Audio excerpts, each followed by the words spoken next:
జగన్మోహన్ రెడ్డి మేనిఫెస్టోకి ముహూర్తం ఖరారైనట్లుగా రుణమాఫీతో పాటుగా కీలకమైనటువంటి హామీలు కూడా మేనిఫెస్టోలో ఉండబోతున్నాయి అంటూ ఒక వార్త సోషల్ మీడియా వేదికగా చక్కర్లు కొడుతున్నటువంటి నేపథ్యంలో అసలు మేనిఫెస్టోలో ఏ హామీలు ఉండే అవకాశం ఉంది అనే అంశానికి సంబంధించి మనతో మాట్లాడేందుకు ప్రముఖ రాజకీయ విశ్లేషకులు అంకమరావు గారు మనతో ఉన్నారు. సార్తో మాట్లాడదాం. Sir hi sir. హాయ్ అమ్మ. ఎట్టి పరిస్థితుల్లో మళ్ళీ అధికారంలోకి రావాలి అనేలా జగన్మోహన్ రెడ్డి మేనిఫెస్టోని సిద్ధం చేశారని, ఆ మేనిఫెస్టో విడుదల చేసేందుకు కూడా ముహూర్తం ఖరారు చేశారని, ఈసారి జనాల్ని ఎట్టి పరిస్థితుల్లో ఆకర్షించేలాగా రుణమాఫీ కూడా ఆ మేనిఫెస్టోలో ఉండబోతోంది. రుణమాఫీతో పాటుగా మరో కీలకమైనటువంటి హామీలు కూడా కొన్ని దాంట్లో ఉండబోతున్నాయంటూ కొన్ని వార్తలు వస్తూ ఉన్నాయి సార్. ఏంటి సార్, ఏ ఏ అంశాలు ఉండే అవకాశం ఉంది అంటే ఏం చెప్తారు? అసలు ఆ అంశాల గురించి ఇప్పుడు ప్రస్తావించాల్సిన పని ఉంటుందని అయితే నేను భావించట్లా. అసలు మేనిఫెస్టోతోనే సంబంధమే లేదు. ఇప్పుడు ఆయన ఏం ప్రకటించినా గతంలో ప్రకటించిన దానికి 99% మొత్తం పనులన్నీ నేను చేశానని చెబుతున్నాడు కదా.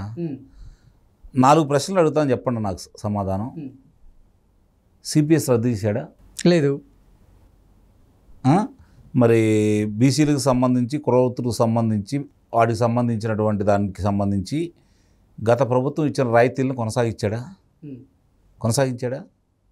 లేదు. మద్యపాన నిషేధం చేశాడా? లేదు. మరి విద్యార్థులను రెచ్చగొట్టి కళాశాలలకి, విశ్వవిద్యాలయాలకు వెళ్ళి ప్రత్యేక హోదా తీసుకొచ్చాడా? పోలవరం పూర్తి చేస్తానన్నాడు, చేశాడా? లేదు. అమరావతిని పూర్తి చేస్తానన్నాడు, చేశాడా? అసలు అమరావతి ఎక్కడ ఉంది? అమరావతి అడిగిపోయింది ఈయన కాదు, ఇంకా ఎంతమంది వచ్చినా అమరావతి ఆంధ్ర రాష్ట్రానికి ఏకైక రాజధాని అమరావతి. అక్కడున్న రోడ్లు, ఇసుక అంతా దవ్వుకొని వెళ్ళారు కదా సార్. మరి ఇప్పుడు ఆయన అక్కడే ఉంటున్నాడు కదా. అసలు ఇంకోటి అడుగుతానండి, నాకు వాళ్ళ కార్యకర్తలు కావచ్చు, మీరు కావచ్చు, సమాధానం చెప్పండి. పరిపాలనా రాజధాని విశాఖపట్నం ఇవాళ వెళ్తాను, రేపు వెళ్తాను అన్నాడు.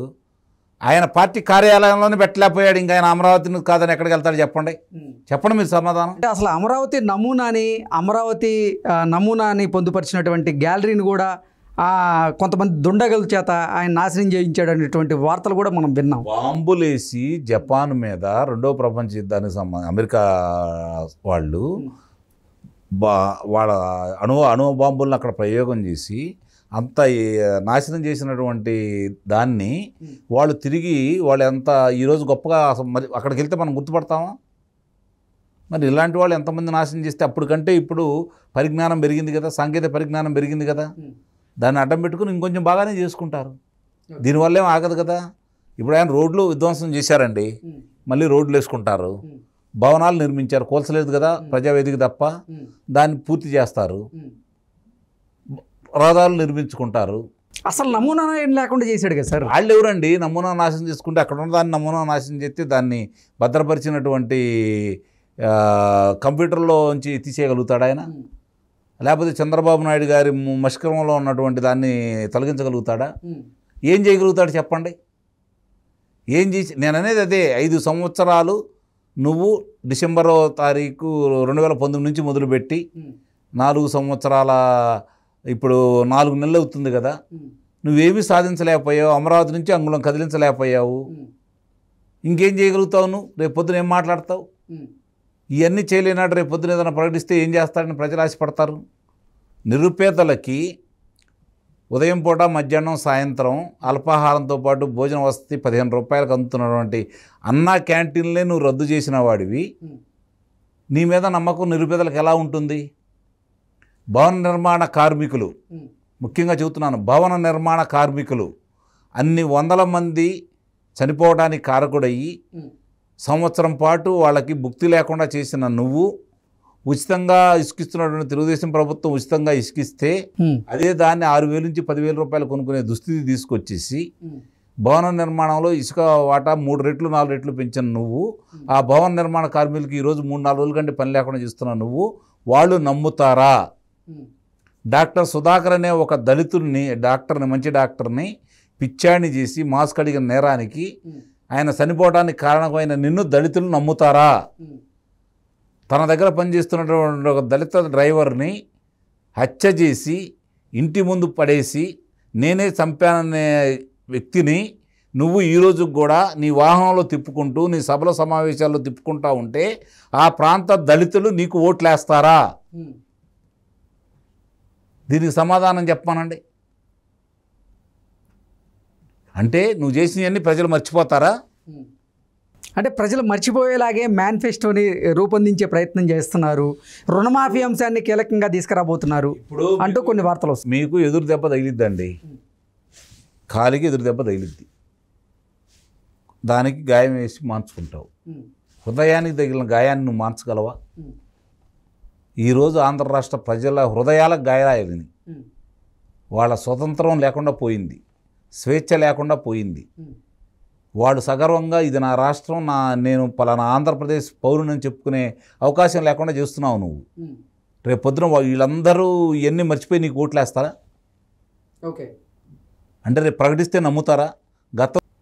ఈరోజు మద్యపాన నిషేధం చేసిన తర్వాతే నేను ఓట్లు అడుగుతాను. అడగొద్దు ఇప్పుడు, మరి అడగొద్దు కదా. ఒకటేంటండి, ఆ వైఫల్యాలు చెప్పుకుంటా వస్తే 1,00,000 ఉన్నాయి. ఈ 99 గురించి మనం మాట్లాడచ్చు.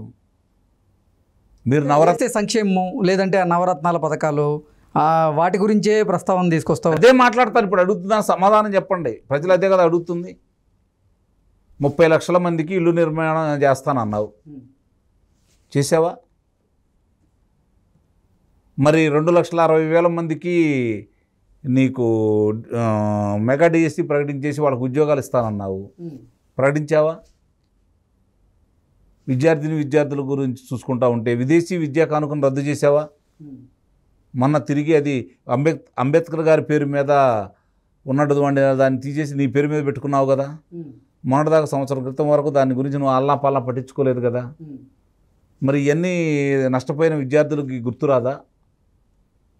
ఏం చేసావని, ఏ కులానికి, ఏ మతానికి, ఏ ప్రాంతానికి, ఎవరికి ఏం చేసావని చెప్పని రేపు పొద్దున నీకు ఓట్లేస్తారు.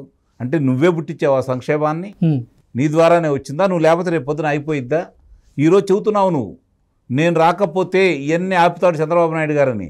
నువ్వు వస్తేనే అయిపోతాయి. గుర్తుపెట్టుకోండి కృష్ణ, నువ్వు వస్తేనే అయిపోతాయి ఇవన్నీ. ఎందుకంటే నువ్వు చేసిన ఈ అప్పులకి ఈ రాష్ట్రాన్ని అధోగతి బలి తీసుకెళ్ళిన దానికి రేపు పొద్దు నుంచి నీకు అప్పులు పుట్టవు. ఓకే సార్, రుణమాఫీతో పాటుగా కీలక హామీలు ఇచ్చినప్పటికీ కూడా ఆంధ్రప్రదేశ్ జనాలు జగన్మోహన్ రెడ్డిని నమ్మేటువంటి పరిస్థితి లేదంటారా? నిన్నే వద్దనుకుంటున్నారు, నీ ఉనికినే భరాయించలేకపోతున్నారు, నీ పార్టీ పేరునే వినటానికి సిద్ధపట్టలేదు. మళ్ళీ రేపొద్దు నువ్వు ప్రకటించే హామీలను ఎలా నమ్ముతారు వాళ్ళు? చెప్పండి కాస్త. నిన్ను నమ్మటానికి సిద్ధంగా లేరు, నీ హామీలను ఎలా నమ్ముతారు వాళ్ళు? ఏం జరుగుతున్నాయి అని నమ్ముతారు? ఏ అభివృద్ధి సాధించామని నమ్ముతారు? పథకాల వల్లే అవుతుందా? ఈరోజు ఒక్క మందుబాబు 5 సంవత్సరాల్లో నీకు కట్టిన కప్పం 2,25,000 రూపాయలు. ఒక మందుబాబు మద్యం మీద నువ్వు ఒక వ్యక్తి మీద నుంచి నువ్వు సంపాదించింది 2,25,000 రూపాయలు. మరి రేపు పొద్దున ఏంటి పరిస్థితి? వాళ్ళందరూ నీకు తిరిగి ఓట్లేస్తారా? ఆ ఇల్లు గుల్లవుతున్నటువంటి ఆ మహిళ నీకు ఓట్లేస్తుందా?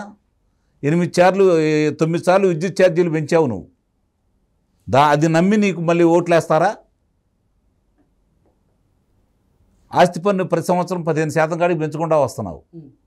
ఇది చూసిన తర్వాత నీకు ఓట్లేస్తారా? తిరిగి చెత్త మీద కూడా పన్ను వేసావు కదా. అసలు నా తెలియక అడుగుతాను, ఒకటి చెప్పండి. మీరు అంగన్వాడీలు లేరు, నీకు వ్యతిరేకం. ఆశా వర్కర్లు నీకు వ్యతిరేకం. మున్సిపల్ పారిశుద్ధ కార్మికులు నీకు వ్యతిరేకం. రైతులు నీకు వ్యతిరేకం. ఈరోజు మద్యపాన నిషేధం గురించి మహిళలు నీకు వ్యతిరేకం. ఉద్యోగస్తులు వ్యతిరేకం. అధ్యాపకులు సైన్యంగా చెప్పుకునే వాలంటీర్లలో కూడా అదే చెబుతా, అధ్యాపకులు నీకు వ్యతిరేకం. నీ సైన్యం అనుకుంటున్న వాలంటీర్ల మీద వ్యతిరేకం. ఈరోజు నీ గురించి 2,63,000 మంది నువ్వు చెబితే వాడు ఉద్యోగాలు మానేస్తావని నువ్వు భావించి ప్రకటన చేస్తే 45,000 మంది దాటలేదు ఈ రోజుకి. అంటే నిన్ను ఎవరు నమ్ముతున్నారో ఆలోచించుకోవాలి కదా. ఇంతమంది వ్యతిరేకంగా ఉన్న తర్వాత కూడా నువ్వు ఏ ధీమాతోటి గెలుస్తావు అని చెప్పని అనుకున్నావంటే విధ్వంసం సృష్టించి భయపెట్టి లేకపోతే కానుకలు ఇచ్చి ఆశ చూపించి గెలవాలనుకుంటున్నావు. దానికి అతీతంగా ఈరోజు ఆంధ్ర రాష్ట్ర ప్రజలు ఆలోచిస్తున్నారు.